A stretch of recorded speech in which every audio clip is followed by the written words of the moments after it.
ازيكم عاملين ايه؟ معاكم الدكتور بسام انور، والنهارده الفيديو هنتكلم على مجموعه فيتامينات ب 12 واعلى نوع في انواع الحقن دي اللي بيحتوي على اعلى تركيز لفيتامين ب 12 للناس اللي بتدور على اعلى تركيز لفيتامين ب 12، نظرا لانه فيتامين مهم جدا في حالات الانيميا والتعب والارهاق وقله التركيز. طبعا باقي الفيتامينات بتاعت مجموعه فيتامينات ب مهمه، ولكن ب 12 دايما الناس اللي بتدور عليه، ودايما مهم كمان بالنسبه للحوامل والمرضعات بالاضافه للفوليك اسيد.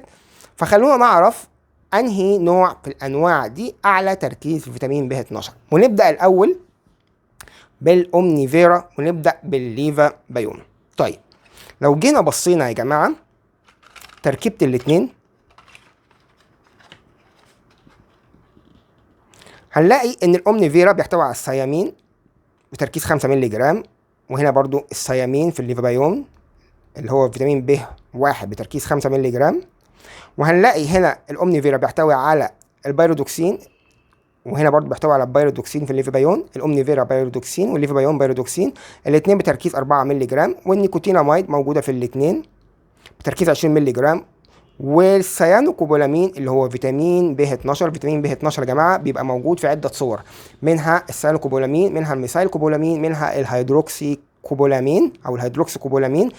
الهيدروكسيكوبولامين ده مختلف عن السيانوكوبولامين بانه ممتد المفعول، بيقعد في الجسم فتره طويله، بينما السيانوكوبولامين مش بيقعد فتره طويله او مش بيبقى متخزن، وبالتالي اي حاجه بتحتوي على الهيدروكسيكوبولامين لازم بتتاخد كل اسبوع مره او كل 5 ايام مره او ممكن كل شهر مره، لانه بيبقى ممتد المفعول في الجسم. بينما السيانوكوبولامين الحقن بتاع فيتامين ب 12 اللي بتحتوي على السيانوكوبولامين بتتاخد كل مرتين او كل يومين او كل 3 ايام. فهنا هنلاقي السيانوكوبولامين بتركيز 2.5 مللي جرام، وهنا برضو الليفابايون بتركيز 2.5 مللي جرام. هنا ديبانسينول 6 مللي جرام، وهنا هنلاقيه برضو 6 مللي جرام ديبانسينول. والحمض الاورتيك ب 10 تركيز 10 مللي جرام، وهنا هنلاقيه نفس الشيء. 7 مكونات يا جماعه، و7 مكونات الاثنين تقريبا، او مش الاثنين تقريبا، الاثنين واحد، الاثنين نفس التركيبه بنفس التركيزات. اذا الليفابايون هو الاومنيفيرا، عشان لما اتكلم دلوقتي على باقي الانواع يبقى احنا عارفين خلاص ان الاثنين دول زي بعض، نفس الكلام اللي هينطبق على ده هينطبق على ده. طيب نيجي يا جماعه نبص على النيوروتون حقن. النيوروتون حقن لو ناخد بالنا بيحتوي كل امبول على الثيامين هيدروكلورايد بتركيز 200 مللي جرام، البيرودوكسين هيدروكلورايد اللي هو فيتامين بي 6 بتركيز 100 مللي جرام، السيانوكوبولامين فيتامين بي 12 بتركيز 1 مللي جرام فقط. لو جينا بصينا كده على الاومنيفيرا اللي هو نفس الليفابايون عشان ما نلخبطش نفسنا، هنلاقي ان ده بيحتوي على 3 مكونات فقط، وده بيحتوي على 7 مكونات.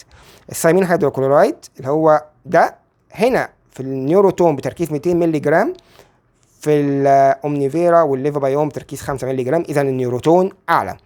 البيرودوكسين اللي هو بيرودوكسين هيدروكلورايد اللي هو بي 6 في النيوروتون بتركيز 100 مللي جرام، في الاومنيفيرا والليفابايون بتركيز 4 مللي جرام، اذا النيوروتون اعلى.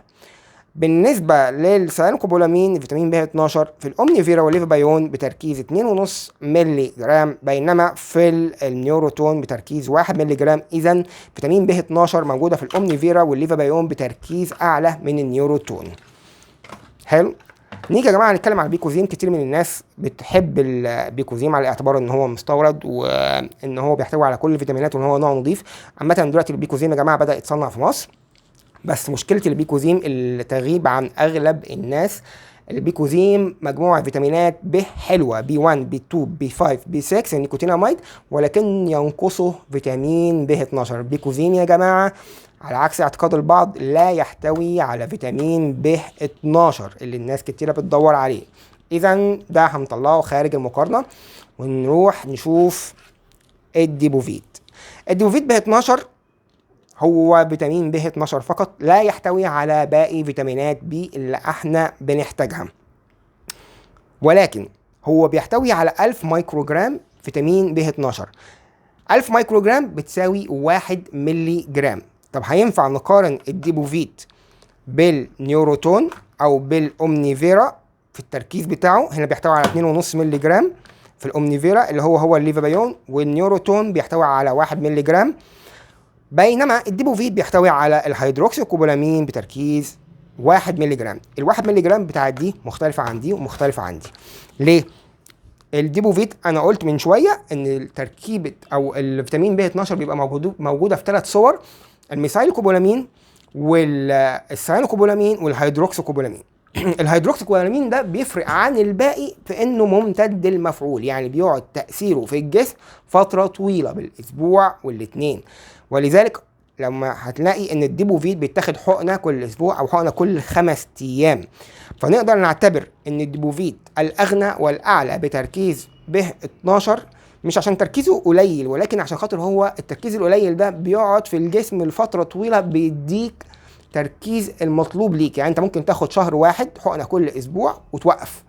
بينما باقي الانواع التانية الامنوفيرا والنيوروتون والليفابايون انت بتحتاج تاخد حقنه كل يومين او كل 3 ايام، لانه مش ممتد المفعول، مش بيتخزن في جسمك وتاثيره مش بيمتد لفتره طويله، فبتحتاج تمشي عليه باستمرار. لكن الديبوفيت بيمتد المفعول وهو متخزن في جسمك. نيجي لنقطه تانية مهمه لازم نقولها في اي فيديو بيحتوي على حقن او اي فيديو بيتاخد بالنسبه للحوامل والمرضعات، نظرا لان كتير من الحوامل والمرضعات اهم حاجه بيدوروا عليها او الدكاتره بتكتبها لهم فيتامين ب 12. لازم يكتبوا لهم فيتامين ب 12 وفوليك اسيد، عشان خاطر الحوامل والمرضعات بيعانوا من حالات الانيميا سواء اثناء الحمل او بعد الولاده، فلازم يدوهم فيتامين ب 12 سواء حقن سواء انواع تاني. فخلونا نركز يا جماعه على موضوع الحقن. اي نوع من دول ينفع للحوامل والمرضعات؟ في حاجه اسمها ماده الكحول البنزيلي او بنزيل الكحول. ماده الكحول البنزيلي دي بتتحط في بعض الحقن. الماده دي فكرتها ان حقن فيتامين ب او مع بعض مركبات الحقن التانية حتى غير فيتامين ب بتسكن الالم شويه او بتعمل كمخدر موضعي عشان تسكن الالم. الماده دي موجوده في الامنوفيرا وموجوده في الليفابايون، انهم الاثنين نفس التركيبه بالظبط، ماشي، وموجوده في الاثنين دول بس، ماشي.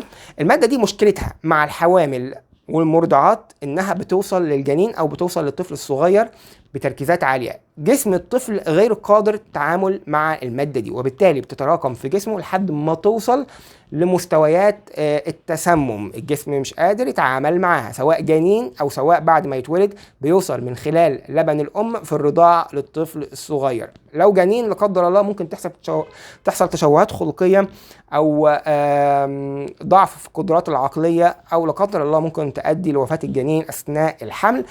ممكن لا قدر الله تسبب مشاكل وتاخر في القدرات العقليه بعد الولاده، نظرا لتراكم الماده دي بكميات كبيره في جسم الطفل. فلازم ناخد بالنا سواء في حقن فيتامين ب 12، في حقن تانية برضو بتحتوي على الماده دي زي حقن المغص اللي بتتاخد اثناء الحمل، الاسبازموفين والاسبازموفري، وشرحتها في فيديو تاني منفصل ممكن ترجع لها على القناه.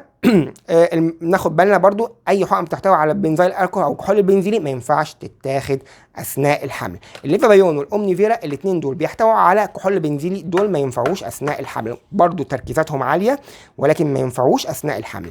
اللي ينفع اثناء الحمل النيوروتون، واللي ينفع الديبوفيت، لانه لو تاخدوا بالكم مكتوب عليه خالي من الكحول البنزيلي، وهنا النيوروتون هتلاقوه مكتوب من جوه ان هو لا يحتوي على الكحول البنزيلي. البيكوزيم لا يحتوي على الكحول البنزيلي، ولكن عشان ما فيهوش فيتامين ب 12 فيفضل نركز على النوعين دول، هم هيبقوا انسب نوع للحوامل والمرضعات احتوائهم على فيتامين ب 12 وما فيهمش الكحول البنزيلي. يا رب يكون الفيديو مهم واستفدنا منه وعرفنا اعلى تركيز يا جماعه. الليفابايون هيبقى اعلى تركيز لو هتاخده كل يومين او كل 3 ايام، بينما لو هتاخد كل اسبوع مره، او لو مش هتاخد النوعين دول هيبقى الديبوفيت انسب اختيار ليك، لان هو بيحتوي على تركيزات عاليه وهو ممتد المفعول.